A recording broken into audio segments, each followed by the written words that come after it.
You're trying to love this to death, aren't you? I disagree. You're not really for giving law enforcement the power to fight back, are you?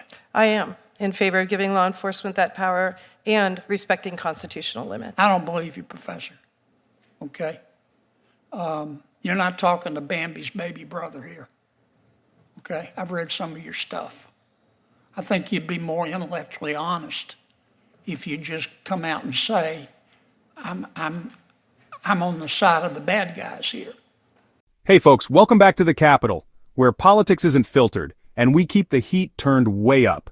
Today we're diving into a Senate hearing that got real spicy. And no, it's not just the topic. We've got drones, the Fourth Amendment, state sovereignty, and one very fed-up Senator John Kennedy. Now imagine this. You're a constitutional law professor and you walk into a hearing thinking you'll explain some legal nuances. Then boom, Senator Kennedy comes at you like a lawyer on a mission, and let's say, it's not Bambi's baby brother you're facing. Let's break this down, segment by segment. Because this clash, it's worth every second. In the ports of entry, but that's not your experience, is it? No, sir. Thank you, sir. Thank you, Senator. Senator Kennedy?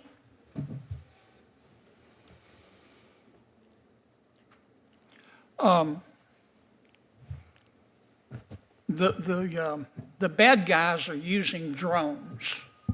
Does anybody disagree with that? Okay. And the federal government has the authority to fight back, does it not? But nobody disagrees with that statement? Sure, Professor. I would say within limits, yes. Within constitutional limits. Okay. Do any of you disagree with giving state and local law enforcement the authority to fight back? Again, within constitutional limits. Okay. Tell me what your constitutional concerns are, Professor. So I have three primary concerns. The first has to do with the Fourth Amendment and the conditions under which a warrant is required and a general warrant is forbidden by the Fourth Amendment. So in this particular case, it's important. Professor, before you give me one of your lectures, are you saying that we should require state and local law enforcement to get a warrant before they fight back? It depends on the condition.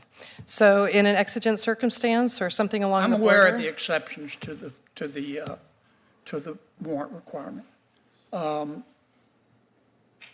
you, generally speaking, you want to require them to get a warrant. only for the search of a device or the seizure of property. There are also due process implications of that. Mm-hmm. Okay. You started to mention another one of your objections. First Amendment. First Amendment. Okay. Any others? Yeah, I also have a state rights, a 10th Amendment concern here, which is that states own the airspace adjacent to the land within their state that's not federally owned, and the current federal provisions don't recognize state sovereignty in that way. So you want to give state and local law enforcement the authority to fight back, but you want to list a whole lot of conditions. Is that a fair assessment? Not a whole lot, but some. There needs to be a nexus to the facility. It can't be any drone anywhere in America if you're concerned about a particular facility, but right now it's too broad. There have to be acknowledgments of First Amendment concerns. So for instance, limiting the covered facilities to the experience and logic test with which the courts use for right of public access, or prohibiting media bans across the board, or setting a time limit before and after special events so they don't extend extensively. This is what a number of state measures already do, and I'd like to see that at a federal level and apply to bring this within the constitutional limits. Sounds like a lot of conditions to me.